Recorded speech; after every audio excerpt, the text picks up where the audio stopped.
Hello, everybody. Welcome to this very first video I've done. I feel silly saying this, but I'm quite nervous about doing this. But I think everything's working. I'm just going to let it sit for a couple minutes. See if I can get anybody to jump on.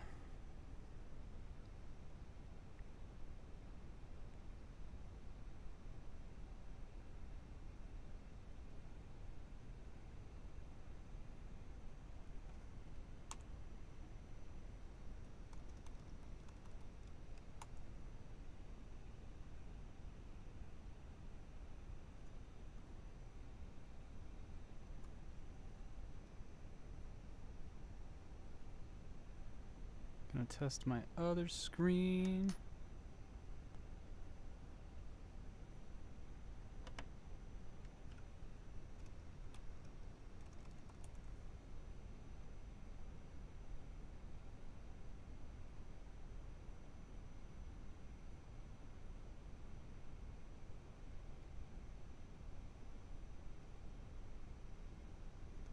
Apparently the link that I sent out to everybody does not work.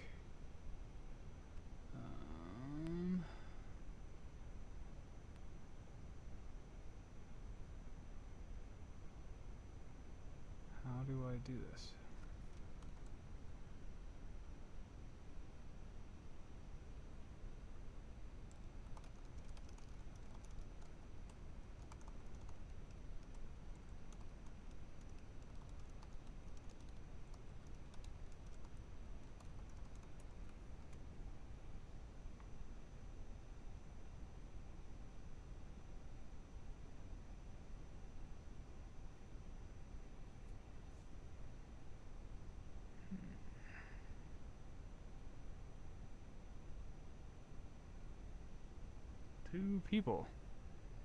Two people are on. If you're watching this, can you type something in the chat just to know that I can hear, or you can hear me? Some sort of confirmation would be good. Lana told me that the link does not work.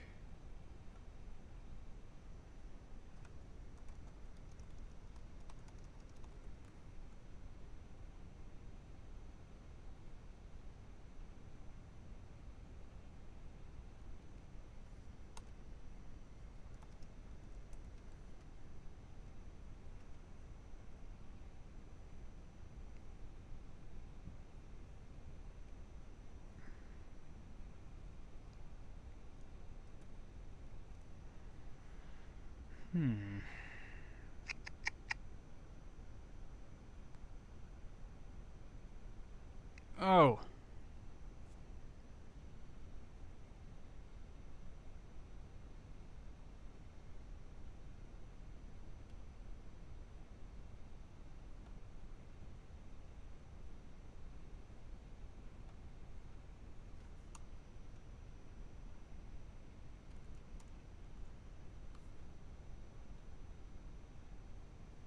Now I figured it out. Now I know what to do.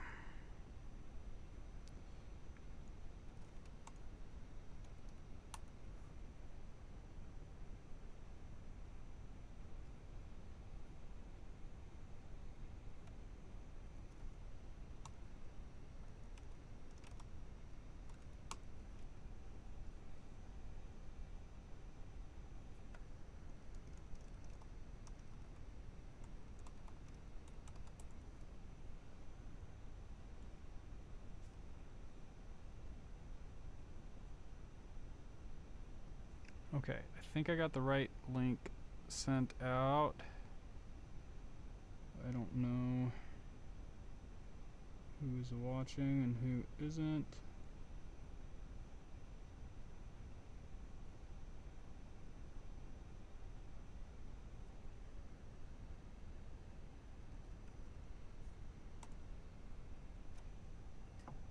Check my Instagram messages, make sure I catch people.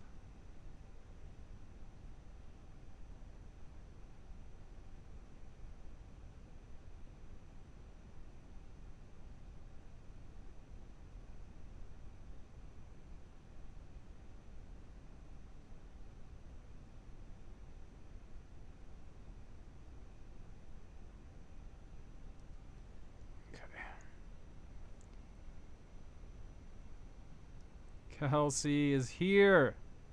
Kelsey is here. Hi, Kelsey. I think you are the only one on, which is okay. I wouldn't have it any other way. You are the live stream support queen.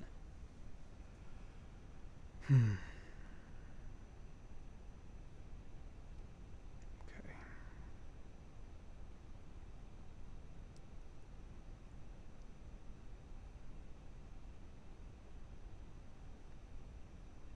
Make sure it's in all the right places.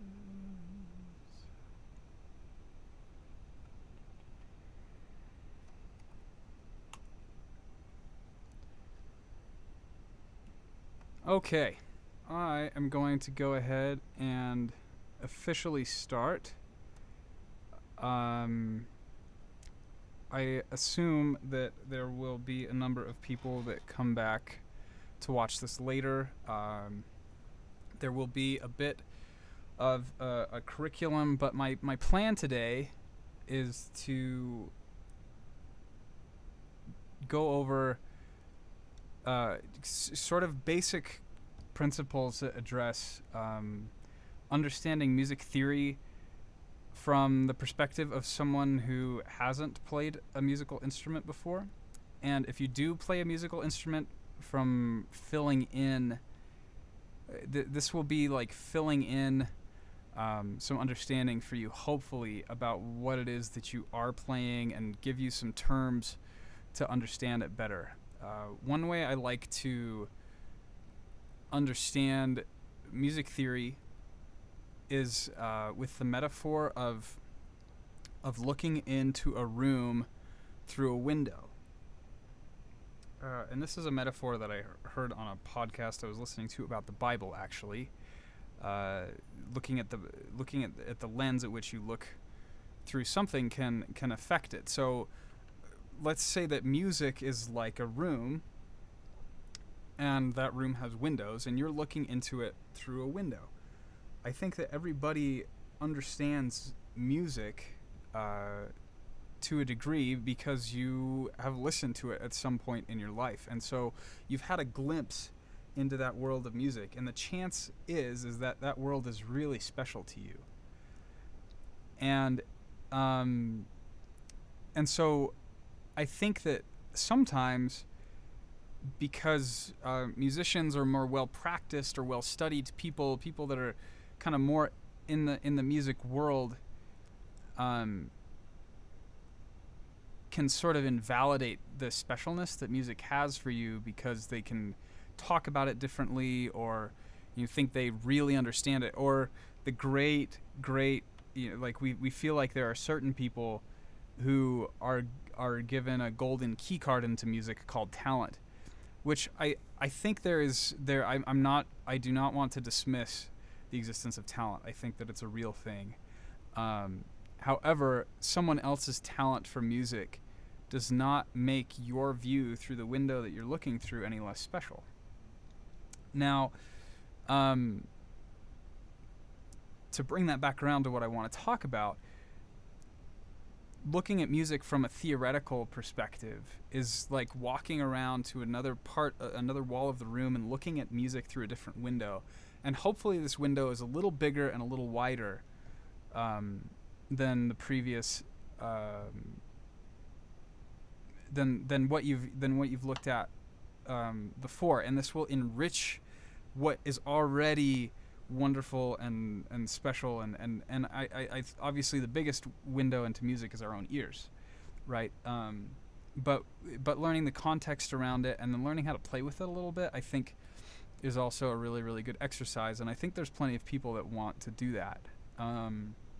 So this is to help you out, and I'm going to talk about some basic theory concepts. I'll go for not too long. I'll try to keep it simple and straightforward, and also something that you can kind of take home and play with. So there's that little introduction, and I'm going to commemorate that. I'm going to draw a nice little smiley face up here. Look at that.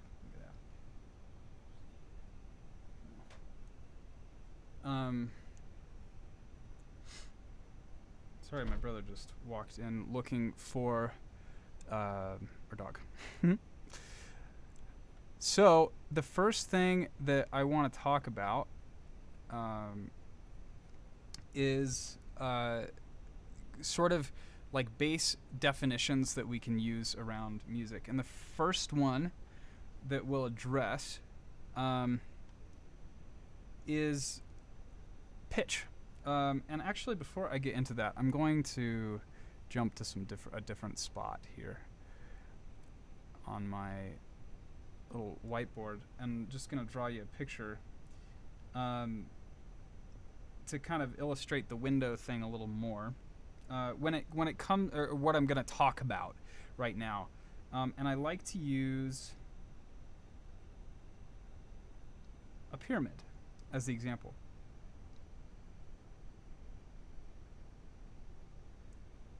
Kind of, if you recognize this, you probably, it's like elementary school food pyramid kind of thing. This is the music pyramid. This is like the food pyramid of music. So you can also think about it like an iceberg. That's another good metaphor. But when you're listening to music, what you're hearing is this. You're hearing the very, very tip top of the pyramid. And there's all of this stuff underneath it that's informing it. It's creating a foundation for what's happening to what you're hearing in your ears. And so what I kind of want to talk about and where we'll sort of go this month, this kind of trial, is we're going to start and we're just going to kind of walk up the pyramid until we get back.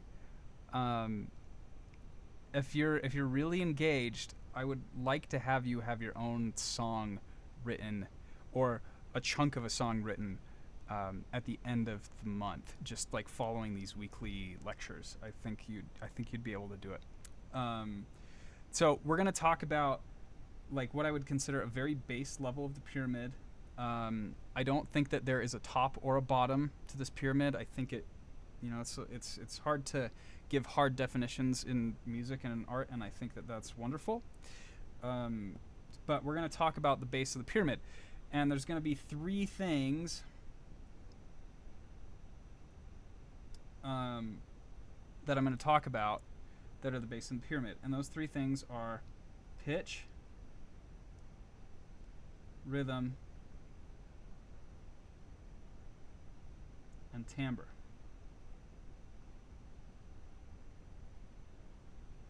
Okay. And these are kind of, I learned these in college. I learned these terms in college. And there's sort of ways that we can differentiate different things and that are happening in music. Sort of, you can kind of like reduce music down to these three things. I don't want you to take this too far, because it's really, where we don't want to go is we don't want to go into the world of using these terms to invalidate something that someone else has created, or to take away musical validity from it. But we're going to learn about them, and I think that they're really informative and helpful to help you understand what's going on. So we're going to start with pitch, and this is probably where we will spend most of our time, because it's where I'm the most informed. And probably where a lot of Western music is very, very pitch-centric. So there's like some big words that we'll kind of get into that have to deal with pitch, like harmony, which is chords, arpeggios. Oops, can't spell on my own whiteboard. Well, arpeggio is a little technical. So let's say like harmony, melody, voice leading.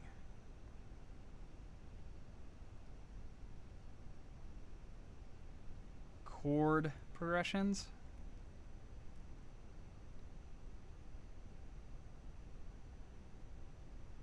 All of these are pitch related things. And they dance with rhythm too, but they have an integral pitch element to them. So I'm going to erase these words and kind of talk about what pitch is and where I want to start with pitch. So to define pitch, the easiest way to do that is to ask you to sing. So just go ahead and sing a note, like la or whatever. That's a pitch. It's so what's happening, as Adam Neely says, music is just wiggly air. So a pitch is a certain frequency that we measure in hertz. So the wavelength of hertz, some of you may have heard the term A 440, and that's the note that orchestras tune to in equal temperament, because it's the note A, so that is at 440 hertz, which means that it's a vibration of 440 times a second, and that is what's making pitch. Now, in our Western system, and in Western system, I'm saying like very heavily informed by European musicians, Western European musicians from France and Germany, and don't quote me on the history. Not a history lesson. I wish I knew more about musicology, but I don't. Pitches have been organized into 12 tones, and we organize them in an alphabet, sort of. So in English, the musical alphabet starts on the letter C, and then we walk from C, D, E, F, G, alphabetically until we get to A,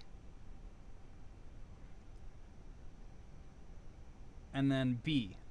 So we use 7 letters of the alphabet to describe 7 pitches.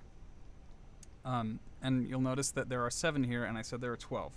I'll fill in the 12 in a second, but these 7 letters, these 7 pitch classifications, make up what we call, I'll write it in green because that's more fun, a major scale.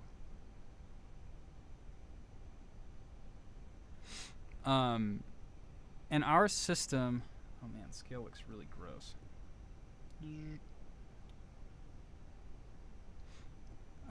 In our system of music, major scale is king. It's a collection of notes. I tell my students to think about it like a bag of marbles, because you can organize these notes in different orders. So I'll play them for you on the piano. Hopefully you can hear it. I still haven't gotten my sound figured quite out, but there's C, D, E, F, G, A, B, and then we're back to C. If you learned how to sing as a kid, you may know this like do, re, mi, fa, sol, la, ti. Or if you've seen The Sound of Music, I don't know the melody off the top of my head, but that song just walks up the major scale and kind of dances around those pitches. Do, do, a deer, a female deer, re. Oh, it doesn't go up the scale. Maybe not. Don't quote me on that. Maybe I'll edit that out of the live stream because that was a little embarrassing. But that's okay. I am happy to be embarrassed on the internet. So this is like the king. It's like a collection of pitches that everything is informed by. It's a pattern that walks through music. All of our chords that we use, until we get into thicker stuff, come from this scale, come from picking notes out of the scale and putting them together in a certain organization. So we've got 7 notes. So I'm gonna also write numbers underneath, so you can think about it like that too. You can think about each pitch as a number. The major scale is also called a diatonic. I'm saying that like you're little children. A diatonic scale, which literally means 7 tones in Greek. So it's a 7-tone scale. Now there's 12 tones, so we've got 5 left. And these ones get a little more confusing because they are sort of like they lean on these other pitches, at least for their classification. So we have C sharp, which is also known as D flat. And you can kind of guess how this goes. D sharp and E flat. Between E and F, there is no note. F sharp, G flat, G sharp, A flat, and A sharp, B flat. A little messy looking, but now we've got all 12 of our notes. So I will explain. Oh man, yeah. So I'm not going to number these up top because the numbers are not signifying. They're not to signify the number of pitches that we have classified. They're to signify the order of the pitches in a major scale, which is different. But you can see that there are 12 pitches here, and this is if you look at a piano keyboard. I've drawn it like a piano keyboard. So this bottom layer is the white keys, and this top layer is the black keys. And those are our 12 pitches.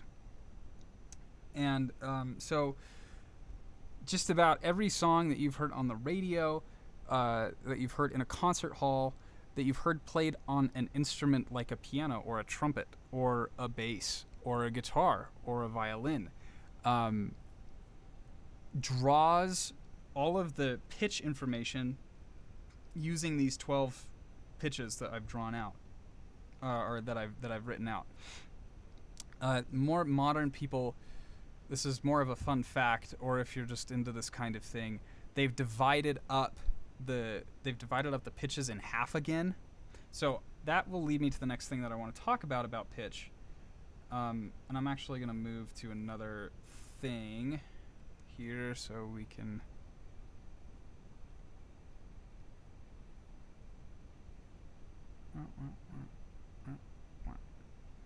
Oh, that's embarrassing. I had a bunch of notes written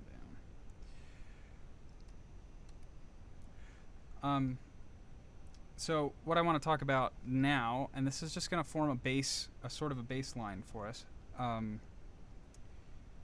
is this is all baseline stuff, right? Like bottom of the pyramid, and we're dissecting pitch. So I'll write like pitch 2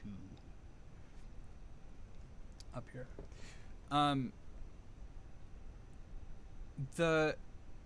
So we have these 12 pitches that we've classified, and they each have in our equal tempered tuning system, they each have a hertz value.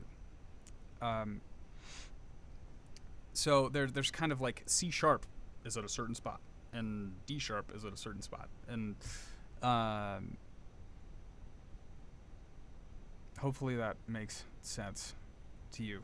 I don't want to dive too much into this. I want to talk about the magical thing that is an interval. So the way that I explain intervals is like it's like a ruler.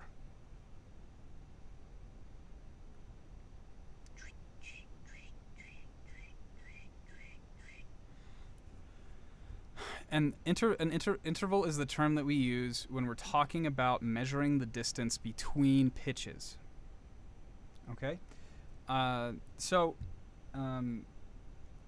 I'll talk about all, because there are 12 pitches, there are 12 possible intervals. And we're gonna talk about them from the perspective of a major scale, or thinking about it in the context of a major scale.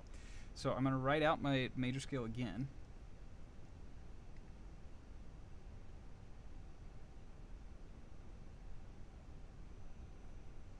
And we're gonna look at the distance from C to each of the notes in this scale. So just to kind of keep it simple. So the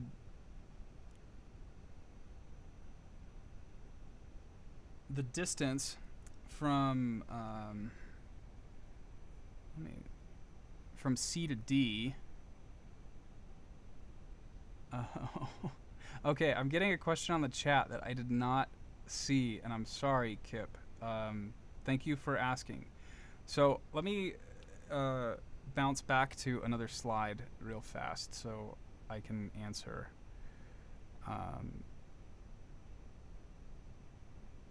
The Kip's question, which is, why is there no note between E and F? You'll also notice that there's no note between B and C. So to answer that question, I don't know. But it will, I mean, I do, but I don't. As far as the arbitrary note classifications go, I don't know why it was chosen that way.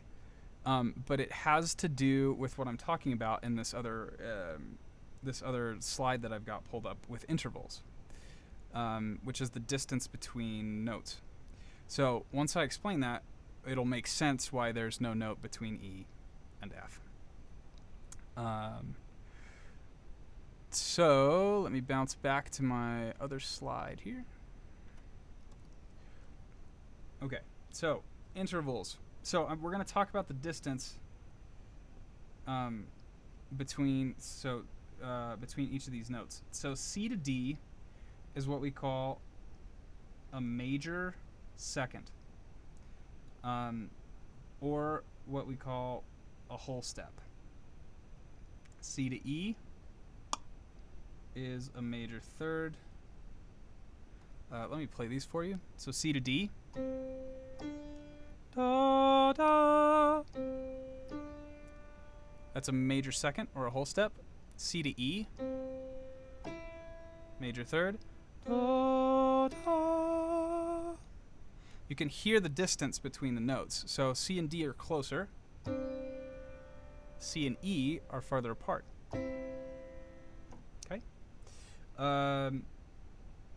C to F is what we call a perfect. Oh, this does not look good. Let's do this. Different color. Gonna run out of colors, Google. C to F is what we call a perfect fourth. I'll do an octave lower so I can sing it. Da, da. I always remember this interval in my head by singing "Here Comes the Bride" to myself. Here comes the bride. Right? So that's a perfect fourth. The distance between C and F. The nice thing about this interval is it's nice and it's really consonant. Well, I don't know if consonant's the right word, but it works pretty low. And it doesn't really have a major or minor quality to it.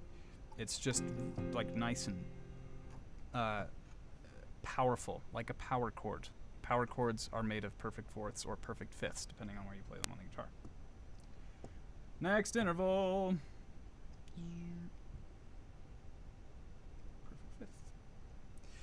Okay, so perfect fifth, C to G. Da, C, G, perfect fifth. You can also think of Star Wars. Dum, da, perfect fifth. So you'll notice that these go up just one number per note, right? So this is why I say we're looking at it from the lens of a major scale, and then I'll talk about some smaller intervals or just different, or how we can alter these intervals would be the best way to say that. Okay, so from C to A, we get a major sixth. So all of these, da, da, beautiful interval. I love sixth. You can think of N, B, C, major sixth. Also notice that A is the sixth note in the scale. Are you seeing the pattern, seeing how this works? I bet you can guess from C to B what it's going to be. Look at that funny little word thing I just did. C to B is it's a what? It's a major? Oh yeah. Yeah, you're right. A major seventh, because it's the seventh note. This one is kind of crunchy. C, B, do, do, da, da, da. It wants to go up to C. A lot of tension there. So now that we've got kind of this thing with intervals established inside of the major scale, nice and neat, right? Major second, major third, perfect fourth, perfect fifth, major sixth, major seventh. The reason why I don't know why it's called a perfect fourth and a perfect fifth. I bet someone could explain this to you that isn't me. But that's just what they're called. But the rest of them are major intervals, right? Major scale, major interval. See how that works? Now, I want to talk to you about the one interval that's smaller than a major second, which is a minor second. You'll recognize it from such movies as Jaws.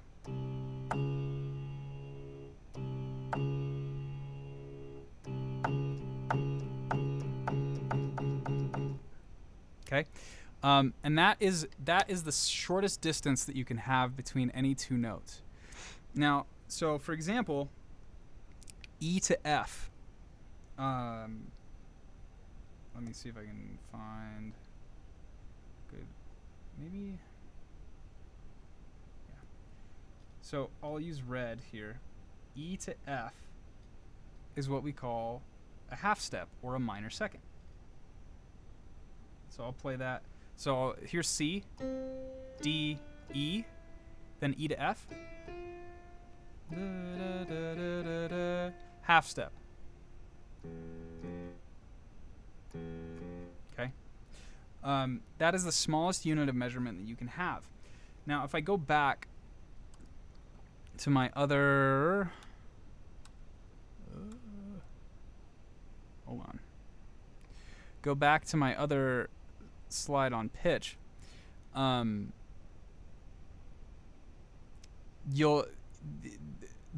half step is the distance between each of these notes walking directly from C all the way to B. And I'll draw a little arrow of the direction that I mean by that. So C to C sharp or D flat is a half step. D flat to D is a half step. D to D sharp is a half step. D sharp to E, half step. And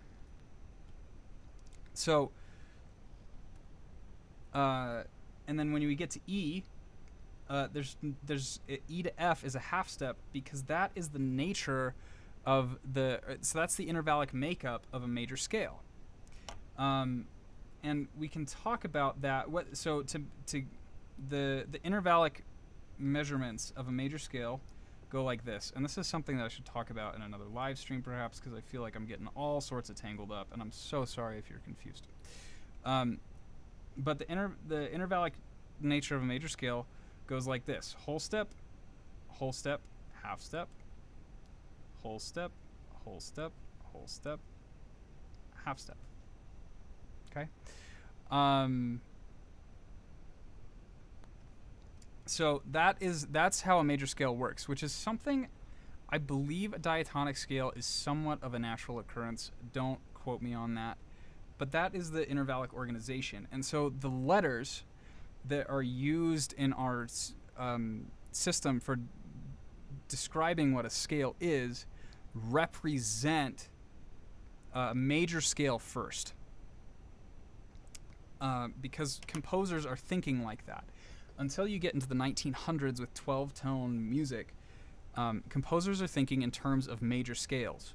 They're not thinking in terms of the chromatic scale, which is what all of these pitches are together. All 12 pitches is referred to as the chromatic scale. So back to the bag of marbles. A major scale is a bag of marbles. So you've got 7 marbles in there, C, D, E, F, G, A, B. Right? The chromatic scale is a bag of 12 marbles. Originally, these 12 notes existed to impose this pattern, this intervallic pattern, starting from a different pitch point. And I'll play for you what that means. So if we've got C, do, re, mi, fa, sol, la, ti, do. We've got that pattern. It's really nice. But what if I want to start it here on D? Do, re, mi, fa, sol, la, ti, do. So you can hear that those are extremely similar, right? Only that they start in different spots. If I played all white keys starting on D, I wouldn't get a major scale. I would get a different set of intervals. So if I wanted a major scale, I have to raise the F to an F sharp. And then that creates the need for an F sharp. Does that make sense? Or I hope it makes somewhat of sense. It doesn't totally make sense to me. I find that when learning music, you just kind of have to accept it the way that it is, because no one sat down and said, this is how it's going to be when they started writing music. It's a cultural phenomenon like language that's been accumulating over hundreds and hundreds of years. And things have been changed and refined and organized more or less, and written down and not written down, and all of these things. But here in the year 2020, the majority of people that play music, like music that you and I are listening to, refer to this pitch system. So that's kind of the reason why there is no note between E and F. And then to start over, there's no note between B and C either. You'll notice there's no B sharp and there's no C flat. Just like there's no E sharp and no F flat until we get into some messier stuff. But that's kind of our pitch system. I've gone longer than I wanted to go. So I think I'm going to end this live stream and kind of touch on the next rhythm and timbre next time. If you are following this and kind of want to get, like, you want this to be a tactile experience, my recommendation for this week would be to sit down at a piano and label each key. So find out which note is with which key, and see if you can memorize all 12 pitches. And then the real kicker exercise that I'd like you to do is I'd like you to learn how to sing a major scale. So from C to C, do, re, mi, fa, sol, la, ti, do, be able to sing it from bottom to top. Knowledge is good. Getting it into a physical place where it is physically familiar to you is much better. So that's all I have to say for this live stream. Thank you for tuning in. I'm sorry if it was a little long. Thank you for your patience for my first try. I did not anticipate things to go smoothly, but I hope that this has been helpful to you. And that you have a wonderful evening wherever you are, or morning, or afternoon if you're watching this from at another time. This is Nick Quilter signing off.